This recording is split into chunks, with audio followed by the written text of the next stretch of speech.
Ma TV izleyenleri sizlerden ricamızdır. Videolarımızı izlediğiniz zaman, programlarımızı izlediğiniz zaman kanala abone olmayı unutmayın. Unutmazsanız seviniriz. Ayrıca beğeni butonuna basmayı unutmayın. Çünkü sizlerin en ufak bir desteği bizim için çok kıymetlidir. Ma TV'nin daha da büyümesini sağlayacaktır, gelişmesini sağlayacaktır ve memleketimizin sesi olmaya devam ederiz. Siz varsanız Ma TV var, biz varız. Şikayet edince amcamı karakola çağırıyorlar. O da anlatıyor ama dinlemiyorlar. Gönderecekler amcamı. Mecburi gönderecekler. Yengemin anlatması bu. O zaman evi satıyorlar. Şeyi satıyorlar, kamyonu satıyorlar. Temelli gidecekler ve onları kamyona bindiriyorlar. Babama diyorlar ki, Hüseyin seni göndermiyoruz ki, sen nereye gidiyorsun?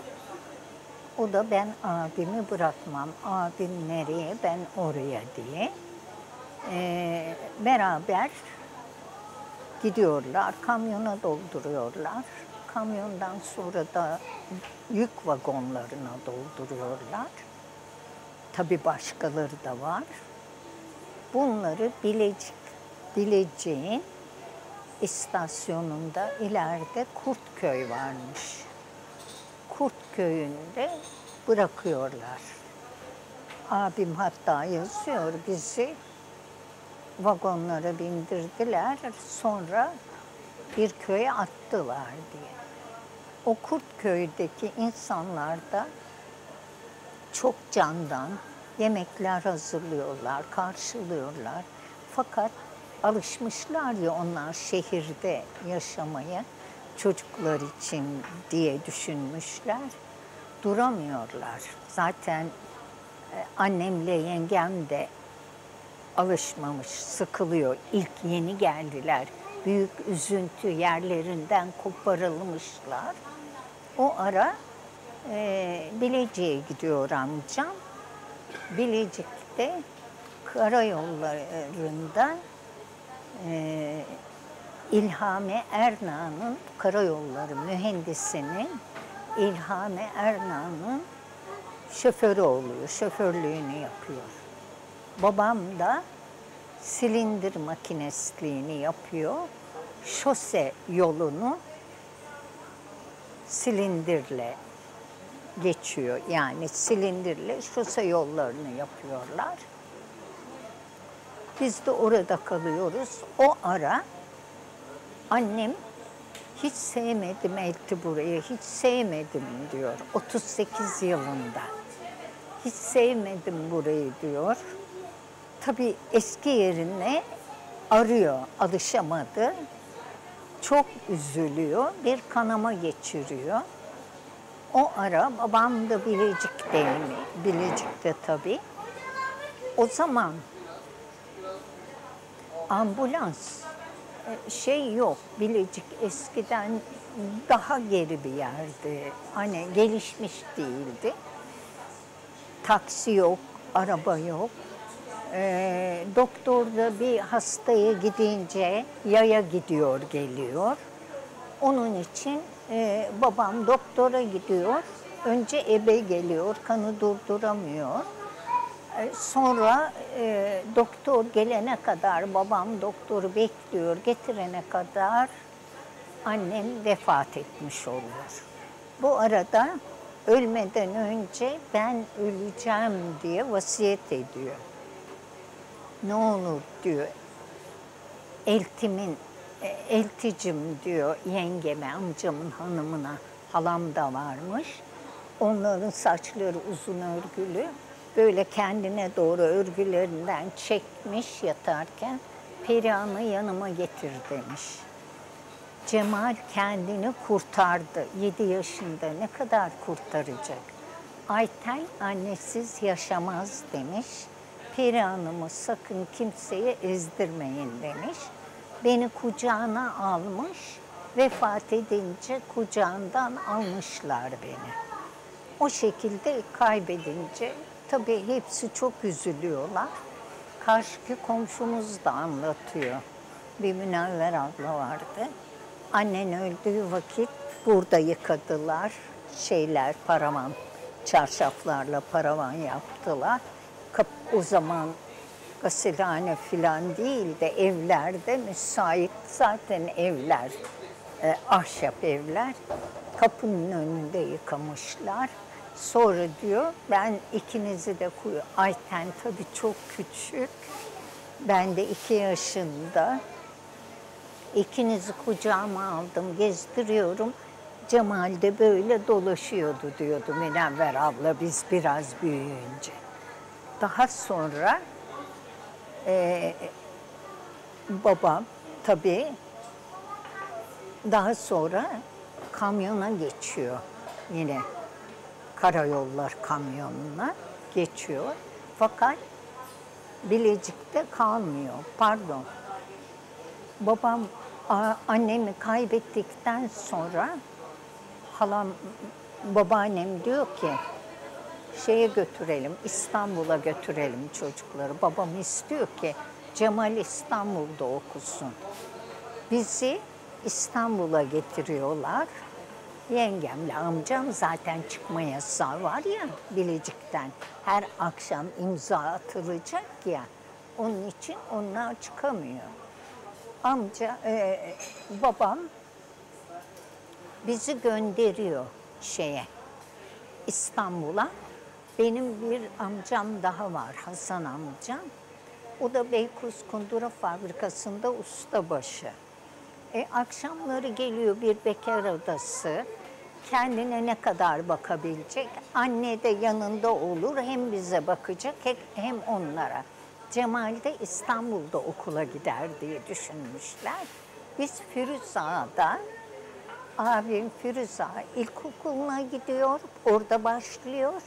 Biz de orada. 6 yaşına kadardım ben. Kadarmışım. O ara babam da ara ara geliyor özlediği için bizleri görüyor. Babam da özlediği için ara ara geliyor. Halbuki babam imza atmana gerek yok diyor orada. Biz seni tanımıyor muyuz Hüseyin diyor. Mehmet amcama da öyle.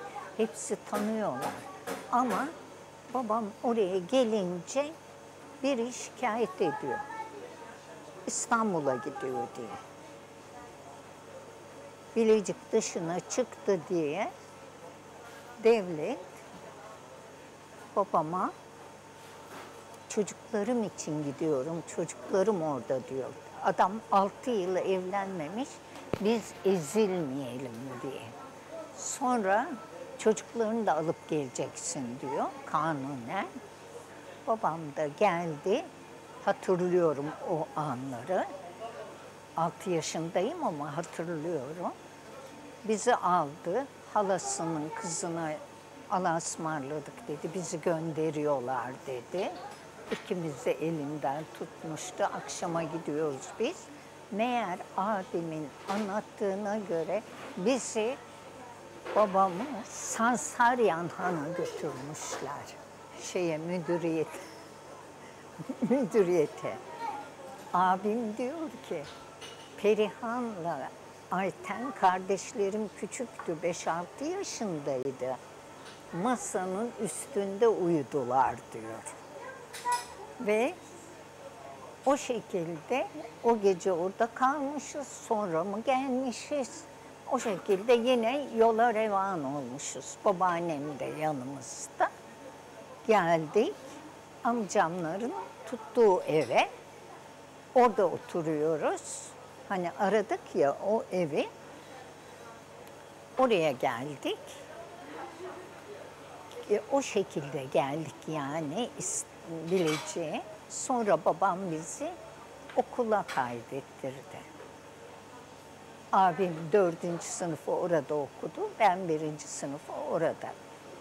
Daha önce abim diyor ki sen esprisi de olsun. Sen doğduğun vakit diyor, ben erişte makarnası yiyordum diyor. Erişte makarnası yiyordum diyor. Ebeyi ben çağırdım diyor. Çünkü benden 5 yaş büyük. Ben abla değilim, kardeşiyim. Ondan sonra ebeyi çağırmış, göndermişler. O makarna yemiş, ben de doğmuşum. Kardeşin oldu demişler, ne koyalım adını? O işte valinin muavinin baldızı varmış. Yengem o zaman anlatıyordu. Adı Perihan'mış. O da abla olarak onu seviyormuş. Kim bilir kendinden büyük. Perihan olsun demiş. Sonra da Ayten olunca abim koyarmış. O kişiliği vermişler yani abime. Ve Cemal Süreyya hiçbir gün bir tokatını yememiştir babamın. Sadece o trende gönderilirken trenden iniyor. Tren hareket edince babam korkudan fırlıyor, alıyor yukarı. Ödü kopuyor kaybedeceğim diye poposuna 2 tane indiriyor. Ondan sonra sarılıyor, öpüyor. O şekilde yani evin hem kıymetlisiydi, babaannenin çok kıymetlisiydi. Babaannem tam doğu diliyle. Umudum, yüreğim, yüreğimin direği, ciğerim, umudum diye onu yıkardı. Söylene söylene yıkardı. O da gözlerini, sabunları böyle ağlardı. Gözüne sabun kaçardı biliyorum. Canım o haliyle, yaşlı haliyle bizi sedire oturturdu. Sonra otururduk. Annemin mezarına bakardık. Mezarlık gözüküyordu. Önde başka ev yoktu. Derdi ki abi, bak ufuk var derdi. Oraya gidebilir misin? Giderim derdi. Gökyüzü var derdi. Onu ufuk ya böyle gözüküyor. Uzansan elleyeceksin öyle gibi. Elleyemezsin diyordu. Yok diyordum, oraya gidince tepeden ellerim. Bizle oynardı hep. Hiç bizi bırakmadı. Kapının önüne bize ev kurardı. Arkadaşları vardı. Ve abimin adı Cemalettin değil. Cemal Seber. Ama orada komşumuz nüfus memuru Sabahattin diye bir kızıl saçlı oğlu vardı. Onun arkadaşı Cemal'in de ismini kendinin oğlu Sabahattin, abime de Cemalettin yazmış. Abim nüfus kağıdı alır, biz çocuktuk, bize gösteriyordu. Şuna bak diyordu. Ne demek Cemalettin? Benim adım Cemal diyordu. Bak çocukken bile istemiyordu. İnsanları niye mecbur ediyorlar değil mi? İsim değiştirmek değil, belki kendi oğlunun öyle diye benzetti. Komşumuzdu nüfus memuru, kızı da vardı. Hep oynardık. Hep kapının önünde karanlıklara kadar abimle oynardık. Hiç bizi bırakmazdı. Babam da çok güvenirdi. Abileri var, başında koruyor diye.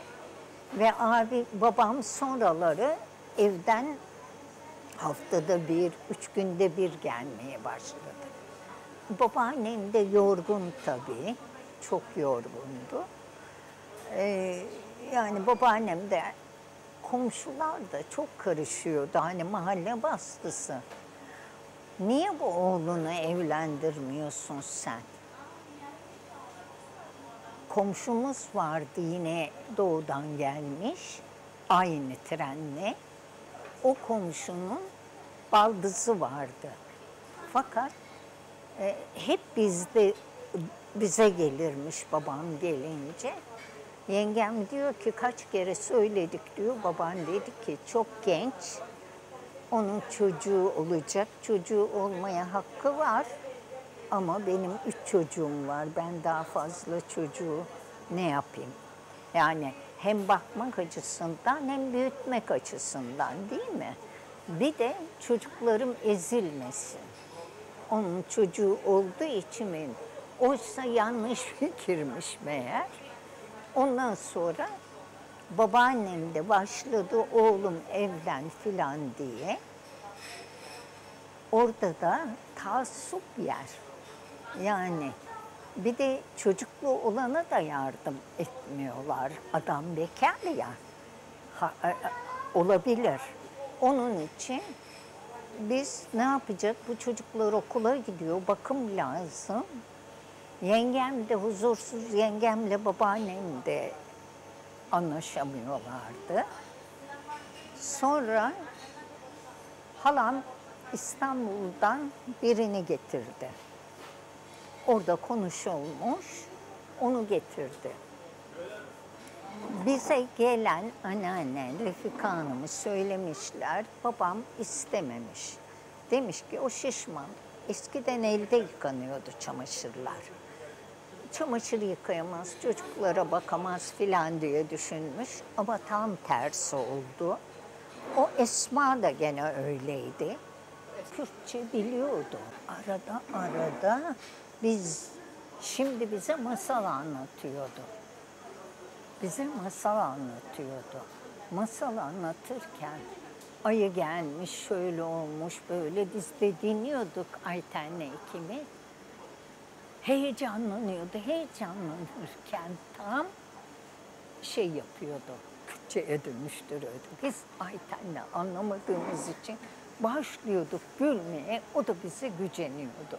Nedir diyordu, hem anlat diyorsunuz, halbuki farkında değil, o kadar alışmış ki. Bir de bizim anlamayacağımız bir şeyi gizlice babamla ya da amcamla konuşuyordu. Ama ne abim biliyordu, evde konuşulmuyordu çünkü. Bir iki şey söylüyorlardı birbirine. Onlar birbirini bir cümleyle anlıyorlardı. Öyle devamlı konuşma yoktu. Zaten de yasak dediler, bilmiyorum. Ay şimdi duyduğuma göre sözde yasakmış. Ondan sonra bu böyle oldu yani. Sonra işte abimle biz çocukluğumuz çok güzel geçti. Çünkü 3 can bir arada. Abimin esprili kaç yaşına gelene kadar annesini unutamadı. Hatta gidiyorum diyordu, Ayça'yı seyrediyorum büyük kızını.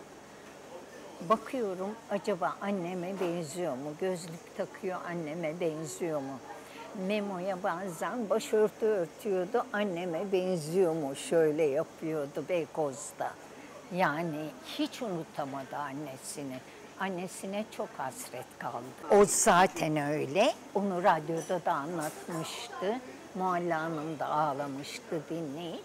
Şimdi Kerem ile Aslı'yı baştan sonuna kadar anlatırmış. Bir bardak süt içirene kadar. Bu da tabii içmiyormuş. Ya iştahı yok ya nazlanıyor annesine.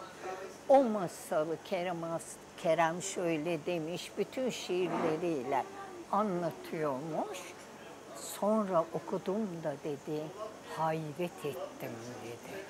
Yani aynısını anlatıyormuş annem bana dedi. Eşikte süt içiriyor, sokağa baksın da hem oyalansın içsin hem de kulağını dolduruyor, anlatıyor.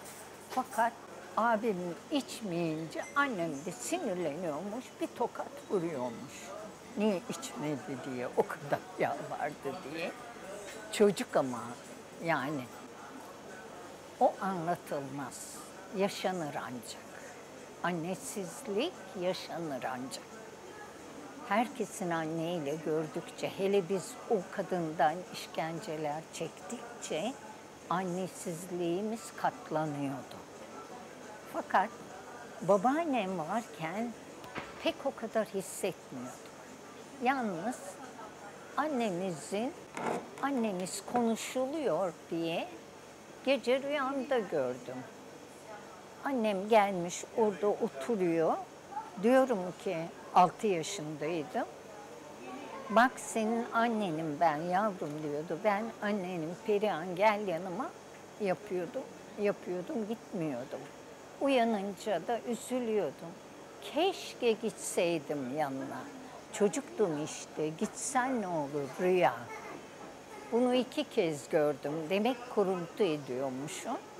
Sonra babaannem de annesizliğimizi bize yani ne de olsa elinden geldiğince emek verdi. Abim de hep beraberdik. Bir de abimin esprili yanları eskiden beri vardı. Çocuk o yapısı herhalde derdi ki ona her şeyin güzelliğini yakıştırırlardı abime. Bir şey anlatacağım. Sarı yorgan örttüler. Kızlar süslü şeyi severler. Ben de pırıl pırıl sarı yorganı görünce ben de onda yatacağım diye bağırıyorum. Abim de istemiyor. Ben diyor açarsın sırtımı diyor. İstemiyorum diyor. Ben de ısrarla yatacağım diye tepinip ağlayınca babaannem razı etti. Yattık beraber. Ne oldu? Yattığımda sahip mi oldum yorgana? Çocuk. Ve abim düşündü, taşındı. Ertesi günü geldi. Perihan dedi. Annemiz öldü ya dedi. Hangi evden ölü çıkmışsa dedi. Kedilerin mezarlarının üzerinden kedi geçmiş. Ölüler eve dönüyor dedi. Gelirse dedi annem seni tanımaz dedi. Bak dedi 100 koyun yak dedi. Boğmasın seni dedi. Ensemi sıkıyordu. Boğulmuyorum. Buramı sıkıyordu. Boğuluyorum. 100 koyun yatıyordum ki boğulmayayım diye. Zekasını öyle kullanarak beni kavga edip şey yapmıyordu. Ondan sonra beni o şekilde gönderdi. Üstünü açıyorum ya, gece uyandırıyordu. Arkanı dön, yüzü koyun yap diyordu. O dille beni kandırıyordu. Sokakta bize Bilecik'in patika yollarından ağaçlıkları gezerdik arkadaşlarıyla. Büyük otlar, bitkiler vardı. Onlardan getirip bize ev yapardı kızlara. Biz 2 kardeşe. Fakat ev tutmazdı, yıkılırdı. Sonra arkadaşlarıyla konuşurlardı, çukur kazıp temel gibi öyle ev yaparlardı. Bizle oynardı hep akşamları. Unutmayacağım bir şey daha var. Yani tiyatro şeyi de vardı. Abim bir gün geldi. Sokakta gene saklambaç oynuyoruz. Perihan dedi, aha geldi. Babaannem beni çağırdı. Tuttu elimden babaannem. Beni evimden götürdü. Ben de arkama bağırıyorum. Abi ben gidiyorum babaannemle. Ayten. Hava kararmış. O zaman hiçbir kötülük yoktu. Herkes o kapının önündeydi. Gittik. Evet, tam kapıya geldim. Bir de baktım babaannem yorulmuş. Belini böyle düzeltiyor. İçeride lambanın aydınlığıyla. Nasıl bağırdım. Yanımda bir babaannem var. Karşımda babaannem var. Meğer abim babaannemin giysilerini giymiş. Babaannem de sinirlenince o attı üstündekileri kaçtı gitti. Bir de derdi ki Perihan beni çok korkuturdu. Bak derdi yürüyorduk. Akşam tabii hava kararmış. Bak geliyorlar derdi. Bir bakardım hakikaten. Bir bakardım. Uzunlar, kısalar. Ben küçük boy, tabii abim benden uzun. Yürüyor. Onlar da bizle. Gölgemizmiş. Ama ben korkuyordum tabii. Beni kandırıyordu. Gülüyordu. Öyle yapardı. Evde espriler. Ayten'e de aslan Ayten. Garson git bir su getir derdi. O da ayaklarına vura vura cesaret biraz lambayla loş ışık ya gider getirirdi. Bana da babaannemin eğirdiği yünleri takardı. Perihan bana baksana derdi. Bir bağırırdım. Bu sefer hepsi Cemal yapma etme derlerdi. Çok çok tatlı bir abiydi. Hep beraberdik, hep güzel. Sonra o kadın geldi. Esma. Esma geldi. Feci tabii. Babaannem zaten ayrılacaktı. Cemal'i bırakmıyor. Abimle ayrı bir eve çıktılar. Ama bir tam anlamıyla değil de çok hafif gören bir Emine Hanım'ın evin bir odasını kiraya veriyordu. Ona gittiler.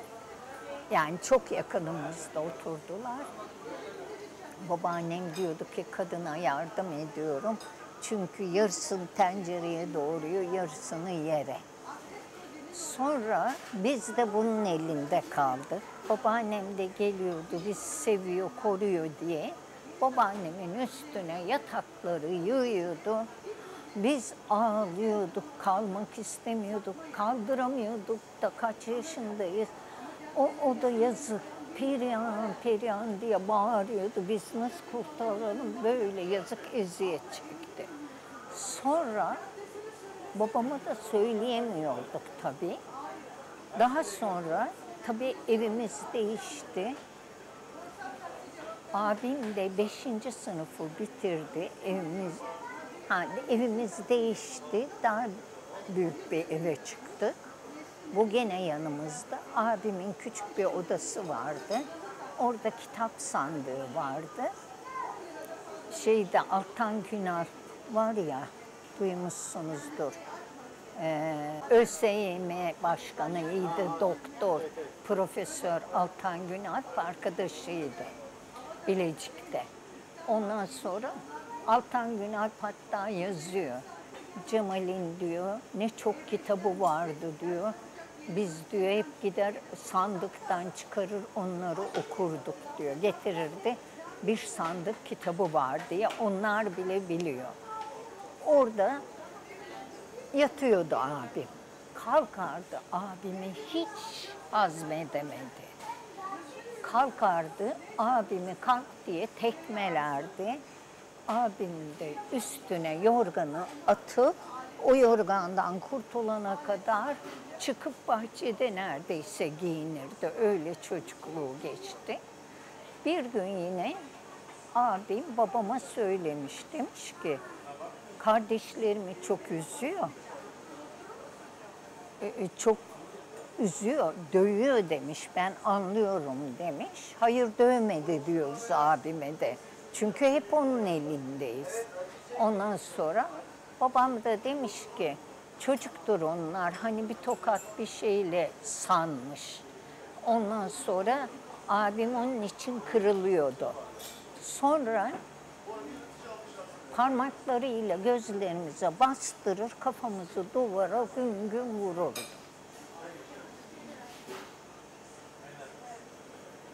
Bütün gözlerimiz kan çanağı olurdu. Başımızı vurdu diye eter alınca bayılırsın ya, onun gibi. Sonra kendimize gelemezdik. Kimim ben dedim, hatırlıyorum bak, kimim ben, adım neydi filan diye sonra kendime geldim. Yine Allah korudu yani bu tip canavardan. Ondan sonra ağzımızı yırtardı. Bakın hep yırtıktır ağzım. Kulağımı ısırırdı. Ondan sonra o ilk evde çamaşır astırıyor bana. 10 yaşındayım. Büyük çarşafları asamam. Astım fakat ipek toprağa değmiş ucu. Toprağa değdi diye getir dedi yıkayalım. Topladım getirdim korkuyoruz. Hep titreye titreye yaşadık iki kardeş. Toprağa değdi diye getir dedi tası dedi leğende yıkayacak. Bakıyorum banyo denen yerde tas yok. Bakıyorum yok. Kalktı benim üzerime, tas eteğinin altındaymış. Ondan sonra vurdu tası ayağıma, ben yanındayım ya. Eteğinin altındaydı. Vurdu, ayağım çok kötü oldu. Hemen ilacı, gözlerimiz kanlandı, çay banyosu yapardı. Bardakları böyle tutardı, sıcak banyo ya, sıcak şey ya, yanıyor. Buhardan geçsin çay banyosuyla. İlaçları da buydu. Deli miydi? Deliydi yani.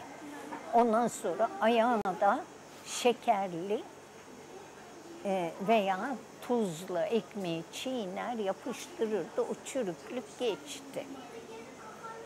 Sonra baktık bir gün geçti ayağımın ağrısı. Bir ay sonra mı ne? Babam yatarken, uyurken hep bizi kontrol edermiş. Dedi ki, senin topuğunda dedi, siyahlık var, ne var? Bastırdı, kontrol ediyor, acımıyor. Ne var burada dedi, sen dedi, yoksa dedi, terlik süslü takıyı almıştı ki sakın evin bahçesine çıkarken.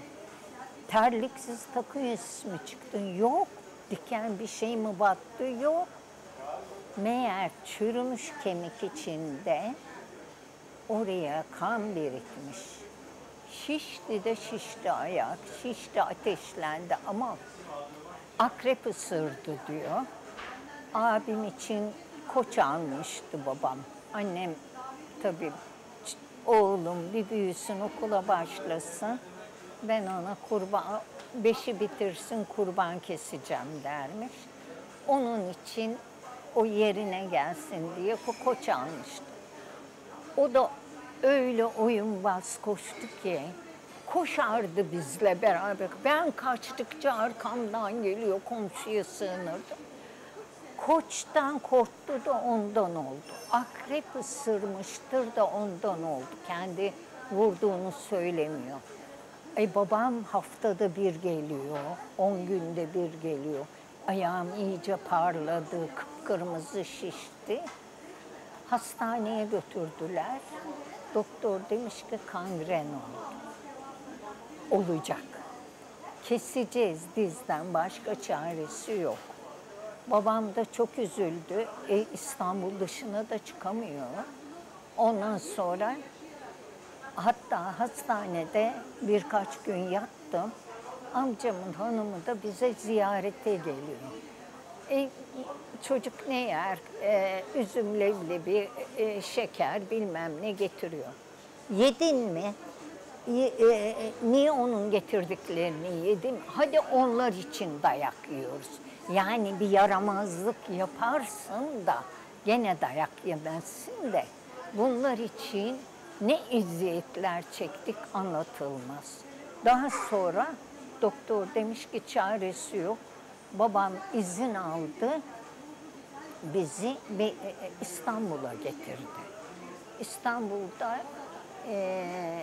Marmara Etap var ya, Taksim, Ayazpaşa'da. Halam orada oturuyor. Hemen Marmara Etap'ın orada, sırada. Park Otel'in arkası.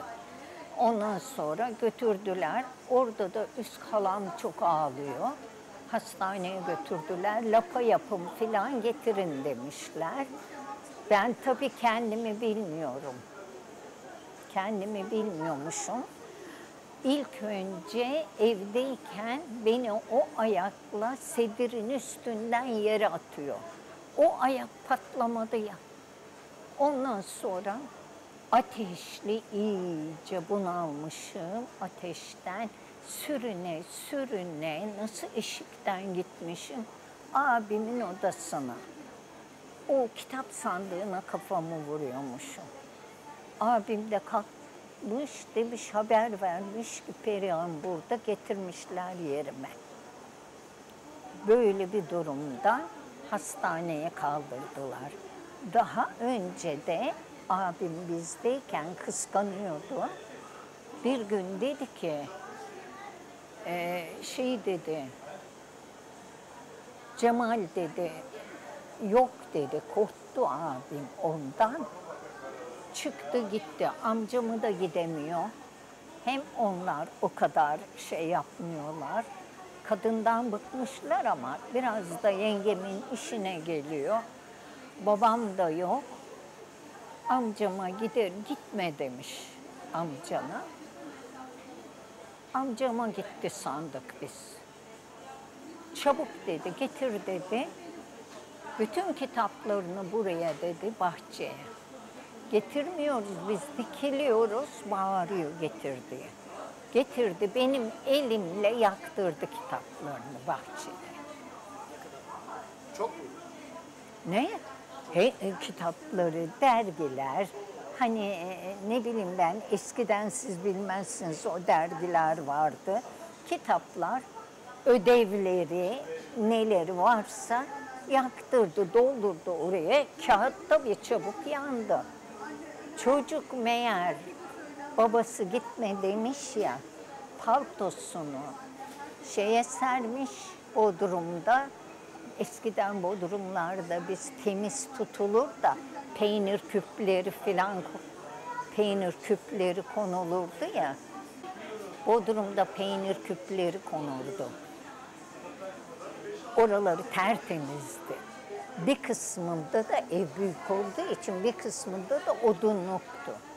Sonra oraya paltosunu yaymış, orada yatmış çocuk ve duymuş.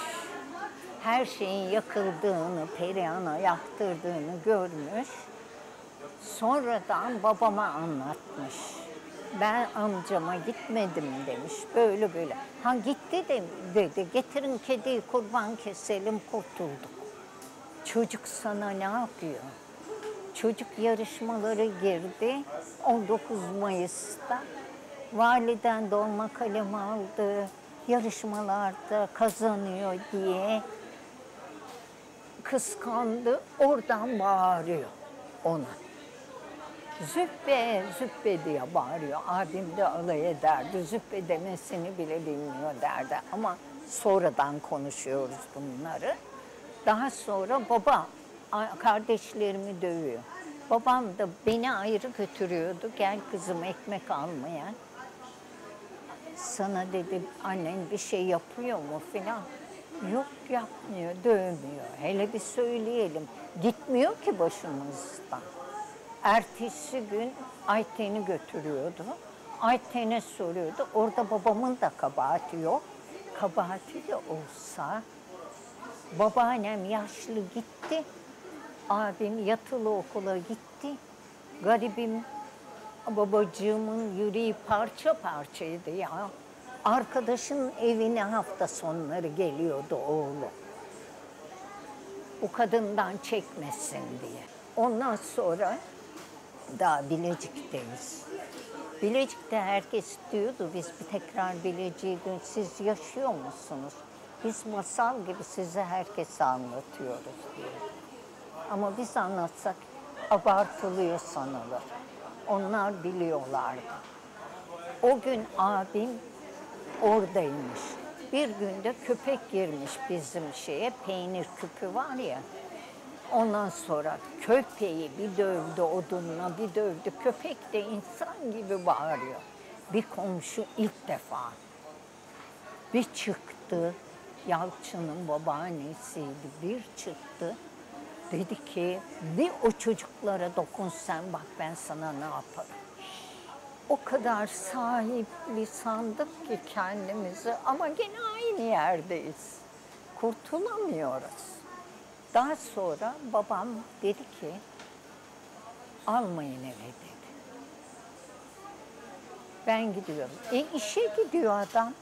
Bizde 2 küçük kız çocuğu. Almayın eve dedi, kapıyı açmayın dedi. Biz de hoşumuza gitti, rahatız. Yani almayın dedi ya, gelmeyecek diye.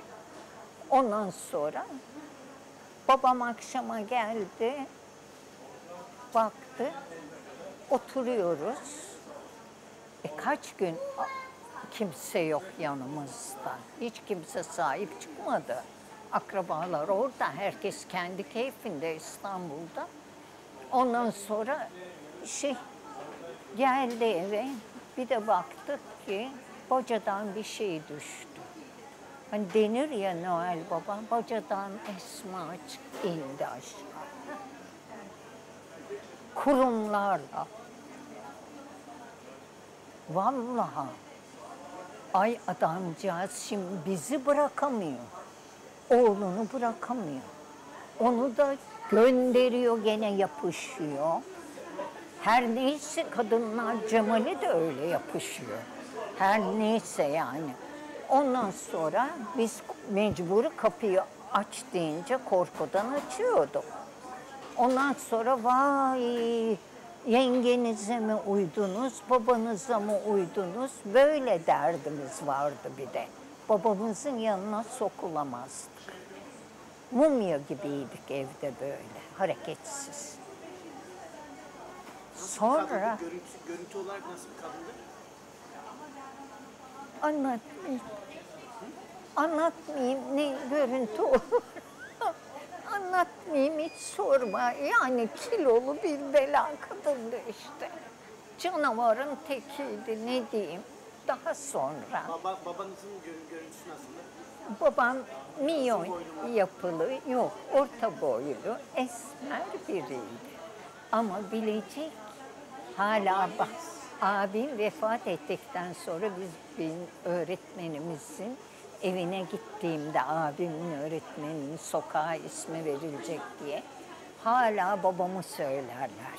Ve abimin anma gününde bir genç bir adam çıktı. Namuslu, şerefli Hüseyin Seber'in oğludur dedi. O da vefat etti. İsmini söyleyeceğim, şu anda unuttum. Orada arkadaşıydı, sınıf arkadaşıydı. İnsanlar var, insan gibi insan olmayanlar da var. Komşulara anlatıyor abimi. Abimin bir komşu var, onu anlatıyor. Hatta benim yanımda anlattığı için biliyorum. Hep yengesine gidiyor, amcasına gidiyor, şöyle oluyor, böyle oluyor. Babası ona hani değer veriyor ya. Ondan sonra öyle deyince onlar da dedi ki bizim dedi bir arkadaşımız vardı dedi. Eşi vefat etti. Sonra dedi eltisinin eşi de bak kafaya bak. Eltisinin eşi de dedi aynı hastalıktan vefat etti dedi. Ondan sonra ben de ne yapayım dedi bu da. Şimdi diyorlar ki beni gösteriyorlar. Söylemez o. Tabii o kadar korkudayız ki tabii söylemeyiz. Dedi, eltisinin eşi de ikisi de bilmiyorum dedi. Söylemediler. Ne yaptılar dedi. Aynayı dedi ez dediler. Aynanın arkası zehirmiş. Camıyla birlikte ezeceksin. Onu yemeğine ekeceksin. Yemekle yiyecek, zehirlenecek. O kişiler aslında kalıtsal iki kardeş ya. Demek bir böbrek hastasıydı. Sonradan öbürü de aynı hastalık oldu. Adi insanlar da var. Acıyan, üzülen insanlar da çoktu. Ondan sonra benim yanımda konuşuldu çünkü. Geldim eve, geldik. Abim yemeğe gelecek. Oynadı, geldi abim. Yemek yiyecek. Ne var dedi. Bu da onlara gitti. Şimdi bizim evimizde birkaç merdiven inince bahçeye oluyor ya bir bodrum üstü. Geldi yemek orada taşta ezdi, verdi bana. Ayten'le konuştuk. Şimdi annemiz yok ya, abimizi de çok seviyoruz ya, bir de özlüyorduk. Ondan sonra abim de olmayacak, o kadar düşünüyorduk yani. Hani ölürse abim de olmayacak gibi. Ondan sonra çöpe dökelim dedik. Şimdi çöpe dökerken o da oradan görecek diye korkuyoruz. Pencereden görecek o komşu, hemen hemen karşı gibi. O korkarak döktük. Halbuki çöpün arasında toz belli olmaz ama korku işte. Kazdık da döktük. Hani böyle karıştırdık ki belli olmaz. Geldik. Ne oldu, geldi mi dedi, yedi mi dedi, yedi dedik. Baktı, bekledi çocuğa, bir şey olmuyor hayatta. Köpek canı varmış dedi, bak dedi, bir şey olmadı dedi. Bilmiyor ama. Böyle adi bir insan diyorum ya, beni o ayakla yere atıyordu. Ondan sonra o şekilde hastaneye gittik.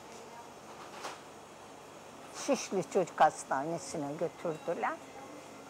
Halam da ağlıyor. İlk önce bu kısmı açtılar. Halam çok ağlıyor. Üst katlarda da bir şey var. Hariciye mütehassısı doktor. Askere gidecek diye izin almış. Gitmiyor hastaneye. Ne oldu Fatma Hanım'a, bir şey oldu. Fatma Hanım'ın sesi geliyor. O da demiş öksüz yeğeni var. Böyle olmuş. Getirsinler demiş hastaneye, bir bakayım. Giydi gömleğini Sacit Bey, gittik. Açtı yandan. Bir kova dedi iltihapla kirli kan aktı dediler. Buradan yandan açtılar. Oldu ama bıraktı gitti, askere gidecek. Öbürlerine devretti. Öbürleri de daha sonra üstten açtılar. Üstten açınca da olmadı. Tekrar büyük ameliyat yaptılar. Kemikler üste çıkıyor artık, çürümüş. Kıymık. İçini kazıdılar, bir şey koymuşlar. Sonra hastaneye geliyor, ağlıyor. Duyan dersin üzülüyor. Gelirdi, halam görmeden, kimse görmeden basenlerimi çimdikliye, ay oturuyorum çocuğum, kalkıyorum, söylesene, bağırsana orada. Halam da diyor ki, anlatsana, o diyor, doktorlar onu mahkemeye verirdi diyor. Ama bilemezdin ki o cesareti de kimse vermedi. Biz bunu hapse attıracağız. Babam gönderiyordu, istemiyordu. O kapıyı çalıyor, geliyor. Şimdi sonra biz Pazarıyeri ilçesine gittik. Pazarıyeri kazası nahiyesiydi. Bilecik'ten oraya gönderdiler babamı. Mecburi taşındık. Orada okula gitmemiz gerekiyor. Okula başladık. Okula kayıt yaptırdı babam. İlk günü başladık. Öğretmenler bizi test ettiler. Tabii biz vilayette veya kendi yapımız Türkçemizi, köy değil orası ama her şeyden kişiler, halk var. Ondan sonra öğretmenler dediler ki bakın ne kadar güzel okuyor. Ayten'i 4. sınıfa götürüp kitap okutturdular. Ben 4'teydim. Beni de 5. sınıfa götürüp kitap okutturdular. Bakın arkadaşınız ne kadar güzel Türkçe konuşuyor, ne güzel okuyor, siz de çalışın. Hayatımızda orada biraz yüzümüz güldü. Bileciği unuttum. Sonra oraya anlatayım. Sonra burada öğretmenler sevdiği gibi arkadaşlar da paylaşamıyor bizi. O çekiyor, ben koluna gireceğim. Ayten'i de aynı şekilde bizi. Nahiye müdürünün kızı vardı. Babası ona İstanbul'dan top getirmiş. Nahiye müdürünün kızı. Ondan sonra Ayten gel oynayalım. Onun da adı Ayten'di. Oynuyorlar. Top kalıyor, zil çalınca sıraya giriyor. Biri arkada, biri önde. Sınıfa girecekler. Kalsın sen de alırım diyor. Ayten de topu sıranın içine koyuyor. Fakat sorumluluğu olmadığı için zil çalınca dersten çıkıyor, çantasını alıyor, çıkıyor. Hani topu olmadığı için kalıyor orada. O kız geldi kapıya, dedi ki, Ayten dedi, topu ne yaptı? Aa dedi, sıranın içinde bıraktım dedi, gel gidelim bakalım okula. Gidip okula baktılar Ayten'le, yani Nahiye müdürün kızı, bir arkadaşı daha vardı. Gittiler, baktılar, top yok. İsmini de söyleyeyim. Naciye Sarı almıştır bunu dediler. Çünkü yanımda o oturuyordu. Ondan sonra Naciye Sarı'nın evini bulmuşlar. Kız gelmedi Ayten eve. Naciye Sarı'nın evine Nahiye müdürün kızı demiş ki, o da bende yok demiş. Eve gitmiş kız. Yanında bir kız daha var, gel beraber demiş. Ben demiş Bursa'ya gideceğim, benim kardeşim. Babam Bursa'da tamire götürüyorlar karayollarının arabalarını. Ondan sonra Bursa'ya, okulda da kilometreleri, şehirleri coğrafyadan anlatırken şunun arası 1 saat, şunun arası otobüsle 1 saat başka, yaya 1 saat başka, ama çocuk o. Zaten korkuyor. Kalkmış Ayten, gidelim Bursa'ya demiş. Bursa'ya babama gideceğim. Kız demiş ki ben gidemem demiş. Herkes mutlu evinde. Kararıyor demiş hava, annem merak eder, kız dönmüş. Ayten yürümüş. Bursa'ya gidiyor yol. Otobüsler geçiyor, Ayten'e bakıyorlarmış filan. Giderken bir de baktım diyor, sarı mantolu biri geldi beni buldu. Taşın arkasına saklandım, büyük bir taşın diyor.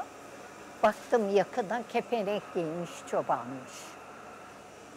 Gene yürüdüm diyor. Yürürken yaşlı bir adam diyor. Ama burada da haber verdiler. Dedi ki deli oldu, dağlara çıktı. Jandarma karakoluna. Deli oldu, dağlara çıktı. Çocuk bulamıyoruz. Üstünde ne vardı? Jandarma komutanlığı. İşte mavi ekoseli elbise filan. O üşümüş de yavrum. Kaçtı demek haber verince o da oranın muhtarıymış. Kızım demiş, nereye gidiyorsun demiş.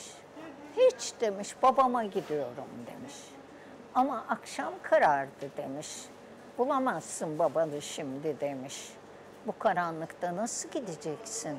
Gel demiş, seni bize götüreyim. Sabah ya da oraya giden otobüsler birkaç saat içinde gelir. Göndereyim seni Bursa'ya. Senin baban kim demiş. Anlatmış. Aa demiş, ben onu tanıyorum, arkadaşım. Belki muhtar öyle söyledi. Eve götürdü beni dedi. Bir de baktım dedi. Tezat.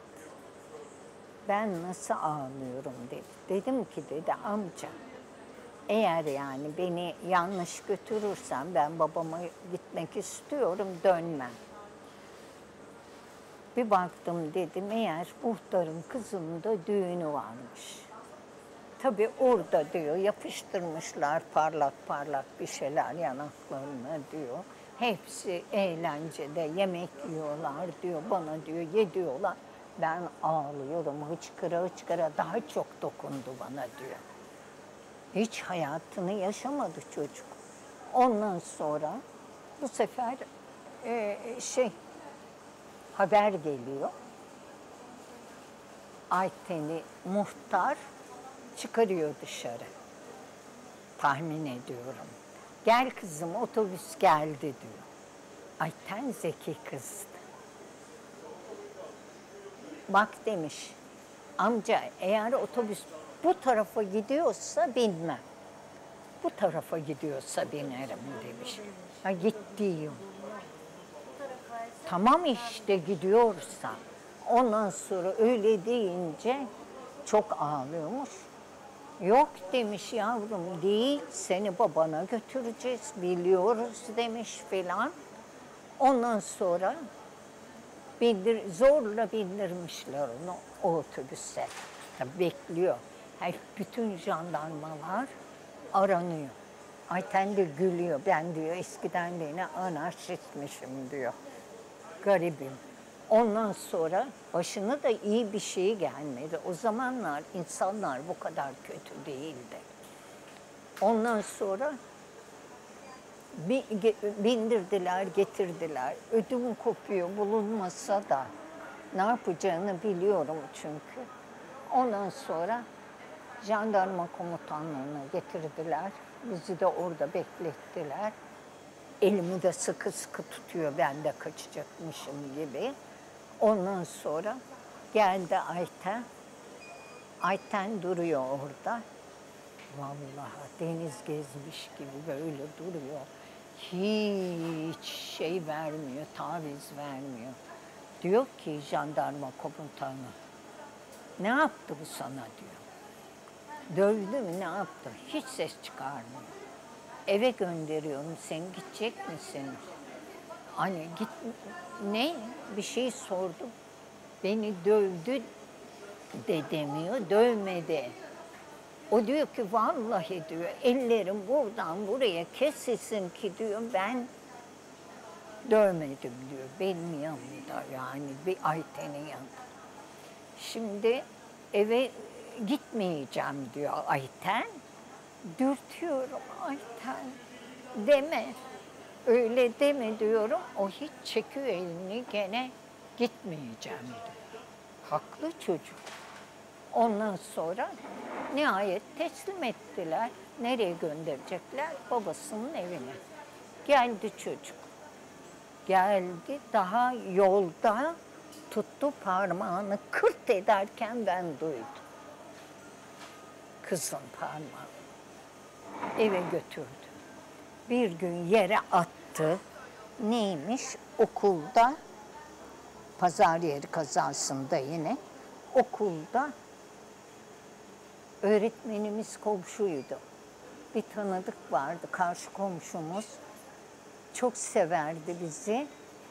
Anlıyorlardı demek. Ondan sonra öğretmenimize üvey anne olduğunu söylemişler. Öğretmenim de bana sordu. Ben de üvey anne olduğunu söylemedim. Üvey annem değil dedim. Ona Ayten demiş ki üvey annem. Bu kadına da çoluk çocuklar evde söylemişler, anneleri de o kadına söylemiş. Üvey annesiymiş Ayten'in diye. Vay Ayten öyle demiş diye. Aldı Ayten'i, böyle aldı yere taşı attı. Ayten beyin üstü düştü ve burnundan affedersin baloncuklar çıkıyor. Ondan sonra ağzından köpükler geliyor. Ayten'e ne yaptın? Niye kardeşime böyle yaptın diyemiyorum. Ayağımın ucuyla o gidince dürtüyorum. Kalk Ayten ne olur, kalk Ayten diyorum. Ayten duymuyor ki. En sonunda gitmiş bir kova su getirdi. Üstüne şar diye döktü. Kız silkinerek kalktı.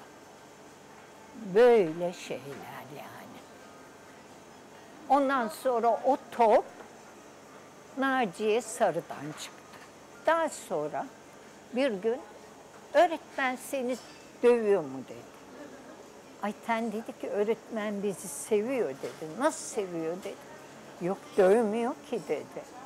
Dövüyor dedi. Ayten'i döve döve dövüyor dedi. Öğretmeninden de öyle memnundu Ayten. Hepimiz. Ondan sonra bu sefer kalktı gitti okula. Sen dedi bu kızı dövüyormuşsun dedi. Adam Fuat Bey şaşırdı. Şaşırdı adam. En çok sevdiğim öğrenci. Takdir ettiğimiz öğrencimiz. Yani Ayten dedi, nasıl ben döver miyim dedi seni. Ne zaman dövdüm çocuklar söyleyin Allah aşkına. Ayten susuyor tabii. Ondan sonra adam da daha konuşmadı onunla doğru dürüst. Böyle. Daha sonra Bilecik'e taşındık, geldik. Hani gösterdim ya Yaşar'ların evine. Aynı o sırada yanımızda komşularımız var. Tekrar Bilecik'e döndük. Oradan oraya atlıyorum ama. Bilecik'e döndük, geldik. Genç kızdık o zaman. Oturuyoruz, ev sahibimizle konuşuyoruz. Yanında Fatma abla var diyoruz. Güzel bir kadın, bebeği var. Biz de küçük bebeği çok seviyoruz. Gidip oğlunu seviyorduk filan. Bir gün pencerede otururken tülün arkasından Ayten bana dedi ki, abla bir şey söyleyeceğim sana. Ne? Vallahi dedi buradan Fuat Bey geçiyor. Sen benzetmişsindir kaç sene oldu dedim. Yok dedi vallahi ben öğretmenimi tanımam ama Fuat Bey geçti buradan. Bir dahaki sefere eğildi camdan baktı nereye gidiyor diye. Fatma ablanın evine bizim evin bitişine evimizde bir ara var. Hayat böyle tesadüf. Ondan sonra ay ne kadar üzüldük, ne kadar üzüldük. Sonra gitti Ayten özür diledi. Siz çocuktunuz o zaman dedi Fuat Bey. Yani bazı kinci insanlar vardır terbiyesiz. Halden anlamaz öyle değil. Yani hayat bize bunları yaşamıyor. İnegöl'e taşınmıştık. Pazar yeri kazasını anlatıyorum. Pazar yerinden çıkma daha. Pazar yerinde de çok dövüyordu bizi. Bugün senden çok Kaç yaşındasınız o zaman? Ben 4. sınıfta, Ayten 3. sınıftaydı ya.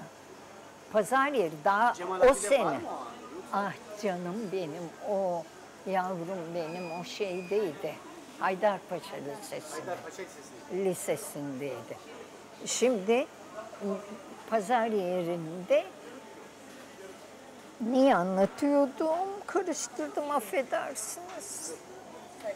Saç anlatacaktık da. Yok. Ha, karşımızda ciğerci oturuyordu. Evimizin karşısında. Bugün sizden çok kan aktı. Her yerimiz kafamıza vuruyordu. Her yerimizden kan akıyordu tabii. Burnumuzdan. Bugün sizden çok kan aktı. Dalak yiyin, dalak pişiriyordu. Yememiz aç kalmadık. Hiçbir zaman babamızın evinde aç kalmadık. Ama keşke aç kalsaymışız. Kan aktı diye kan topluyorduk. Kadın akıtsın. Ciğerdir, dalaktır, bilmem nedir. Her gün ıskara mangalda dalak yapıp yiyorduk. Zorla yiyorduk artık korkudan. Pazar yerinde çok güzel bir şey. Bir ara bir baktık deprem oldu. Bu kadın sanki çok meraklıymış gibi adi kadın affedersiniz yani. Babam hiç kaza yapmazdı da yüksekliği varmış. Karayollarının kamyonetinin üstünü yüksekliği. Köprü varmış, demir köprüye çarpmış. Onu tamire Bozüyük'e gitti. Bilecik'in Bozüyük kazasına gitmiş. Acaba babama bir şey mi oldu? Bu ben de gideceğim bilmem ne. Bu çıktı gitti. Biz 2 çocuk gene yalnız evde bekliyoruz. Yalnız gece uyurken bir sallantı oldu. Belki çevreden deprem oldu. Öyle uyandık. Kapılar gıcır gıcır edince. Artık Esma'dan korkunç değildi deprem. Ondan sonra oturduk. İkimiz ancak 2 kişi yan yana gelebildik, 2 kardeş. Yan yana oturduk. Ne olacak şimdi dedik. Babama da bir şey olduysa biz de amcamı adam sanıyoruz. Çocuk değil miyiz? Bize amcam gelir alır dedik. Biliyor musunuz? Bak güvendiğimiz insanlara bak. Ondan sonra umutluyuz yani. Ama babamız ne oldu haber gelmedi bilmiyoruz. Gitmeden de bize dedi ki, bana bak sizi boğarım dedi. Sakın dedi, o dedi çocuk başarılı ya, o çocuk gelirse buraya almayın. Abim tatilde gelecekmiş, babamın haberi varmış. Bir günde babamın cebinde, babam babası değil mi? Abime o zaman 20 lira büyük bir paraydı harçlık olarak. Zaten 2000 lira amcam halama bırakmıştı. Azar azar ver haftada gelirse diye. Halam da ona kendi veriyormuş gibi veriyordu. Abim de çekinerek alıyormuş. Halama yük olmayayım diye. Haydarpaşa Lisesi'nde okuyor, bir geliri de yok çocuğu. Babam para yollamış. Vay para yolladı. O senin neyin oluyor ki? Ben demiş oğlum için demiş. Sana mı hesap vereceğim dedi babam. Bayağı kavgalar oldu. Bunu kabullenemiyor o. Çünkü cebinde kağıdı bana gösterdi. Ne yazıyor? Haydarpaşa Lisesi 20 lira makbuz. Ben de okudum. Ondan sonra kıyametler koptuydu. O gelirse buraya almayacaksınız içeri. Biz de geleceği yok bilmiyoruz yani. Derken oturduk.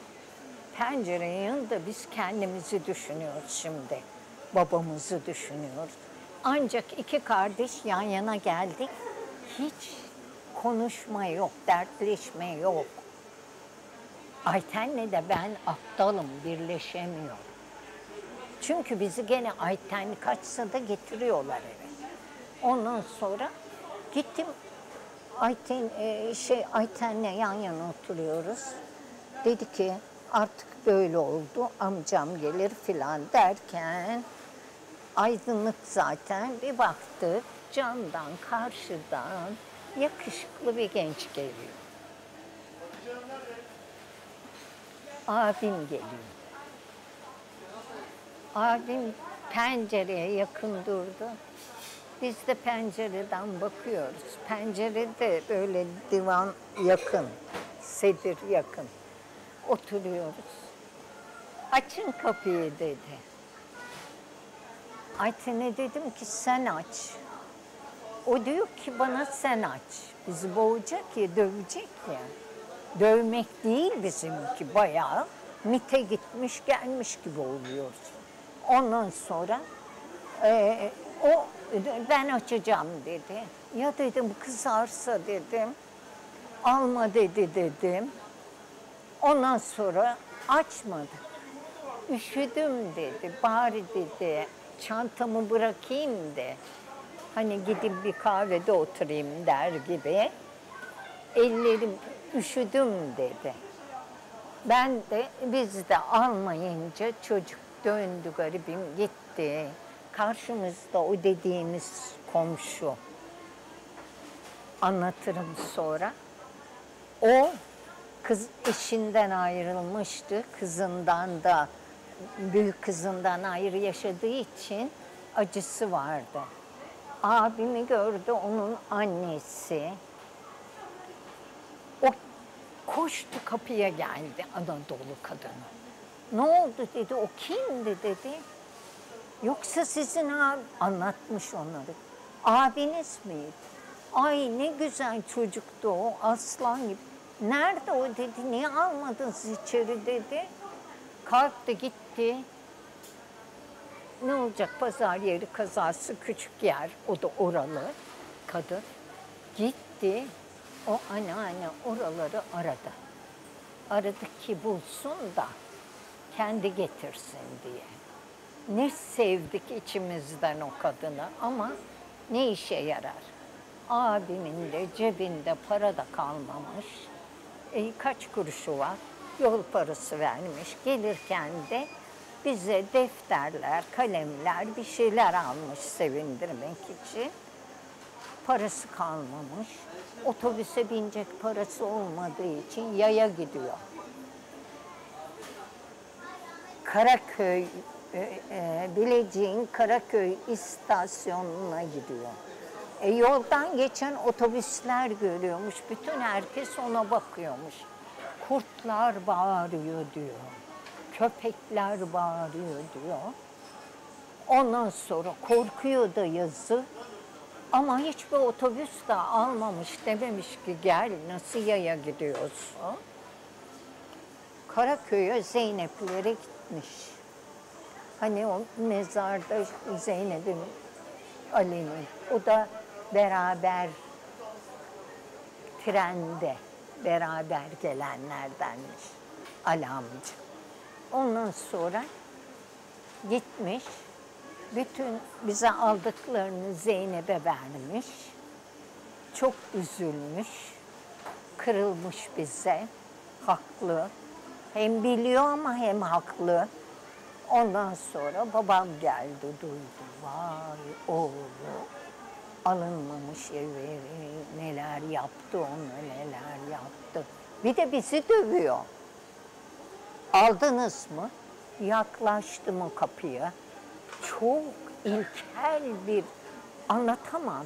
Büyü mü sördü camlara? Bu ne basitlik ya.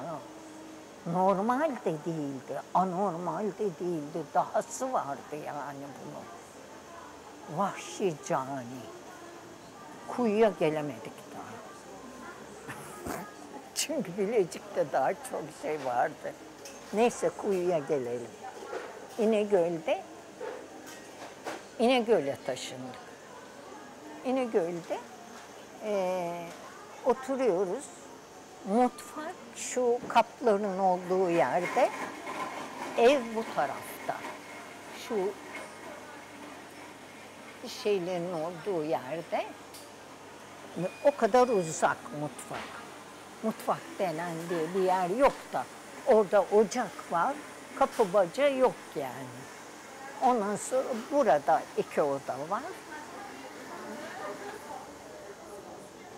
Babam da dışarı gidip geliyor. Evin altına da böyle abim yazmıştı o Zeynep Oral'ın şeyinde. Suna'da o. Onu isteyeceğim. Utanıyorum ama isteyeceğim.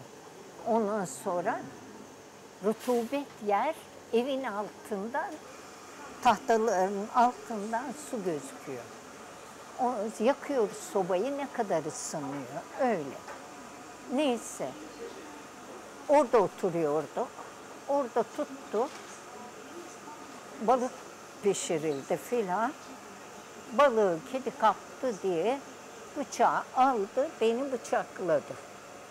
Burama bıçakladı. Tabii sardı hemen, ilacı da var. Sardı, kapattı, beni erkenden yatırdı. Babam da geldi. Bu niye dedi erken yattı çocuklar dedi. Bu kadar erken yatmazdı. Yazık gelirdi. Kızım saçımı okşardı. Kızım, kızım, bazı da kıcım, kıcım derdi, severdi.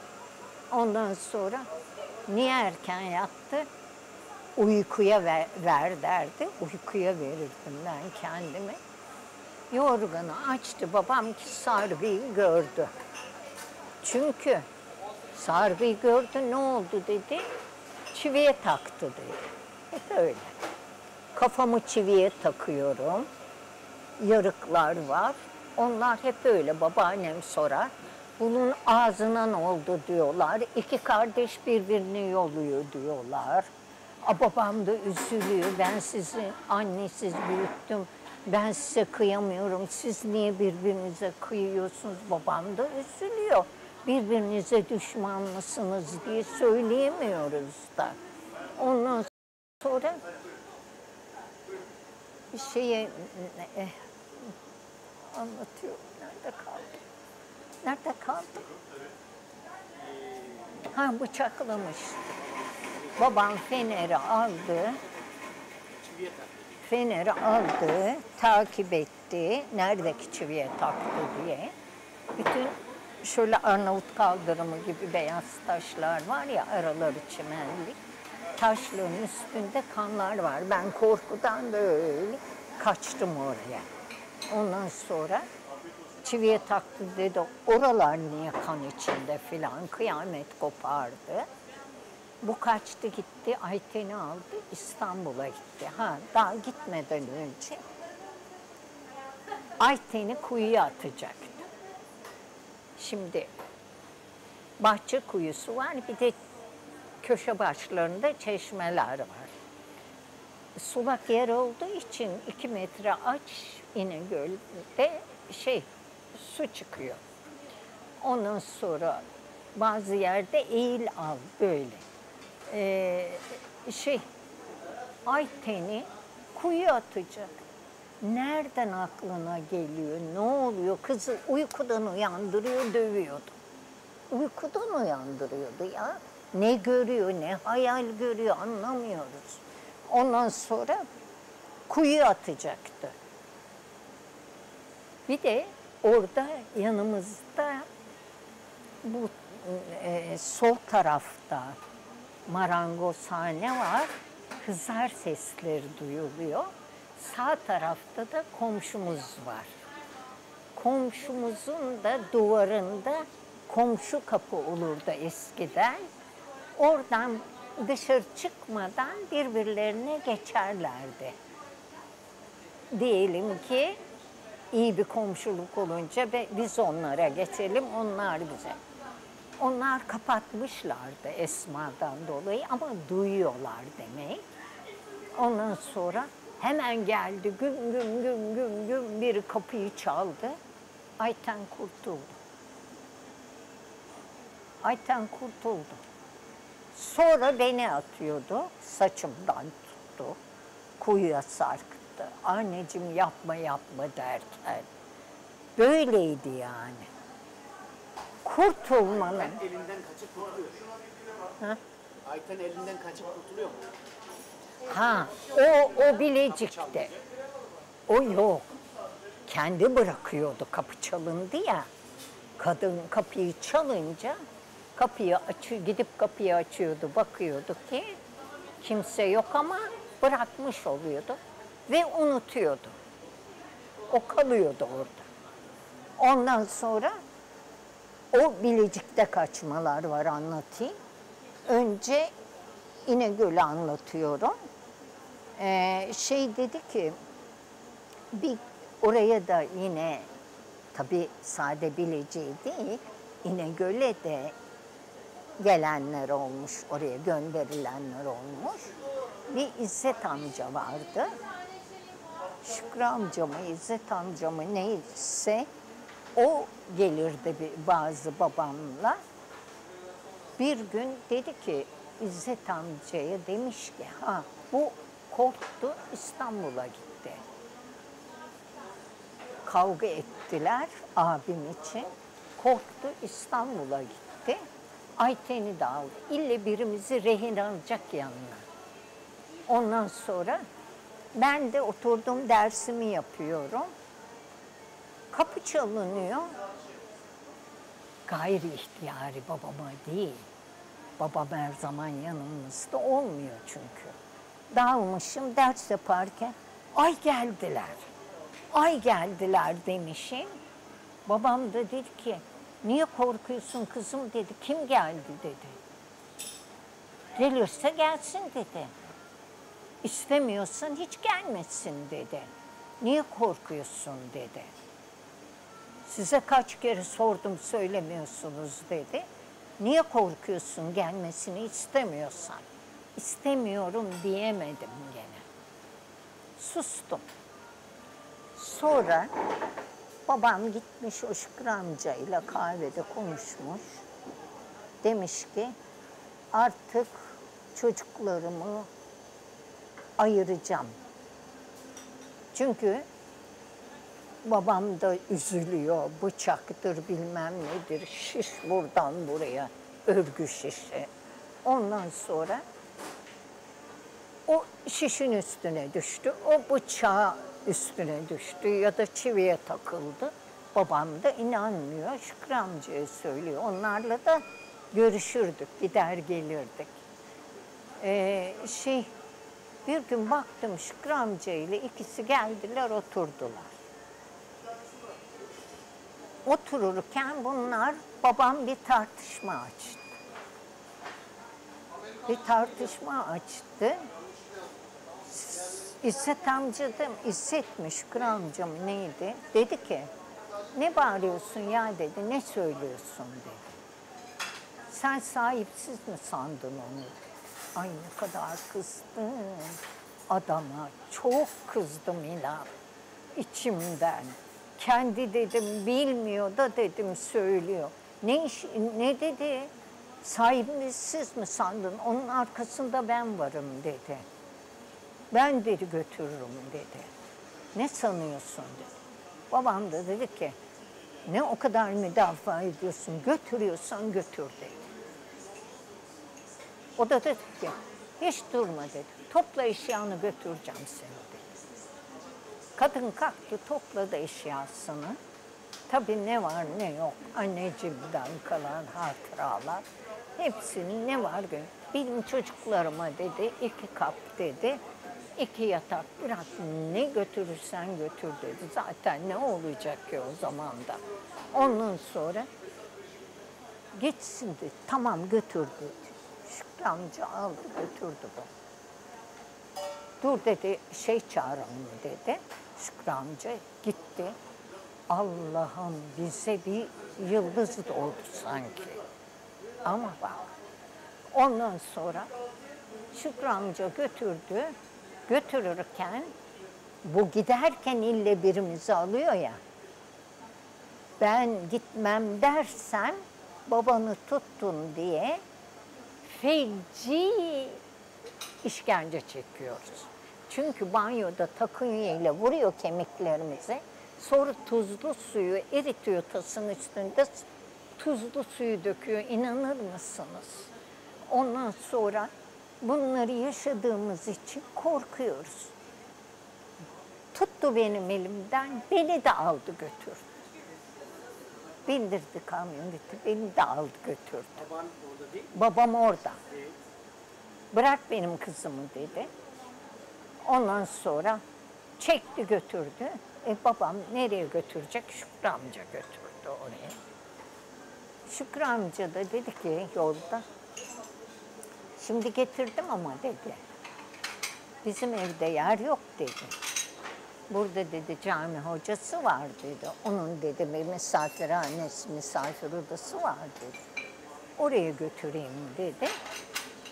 Ben dedi git konuştum dedi. O böyle dedi sıkıntıda olanlara bir süre veriyor dedi evi dedi. Ondan sonra oturursun dedi.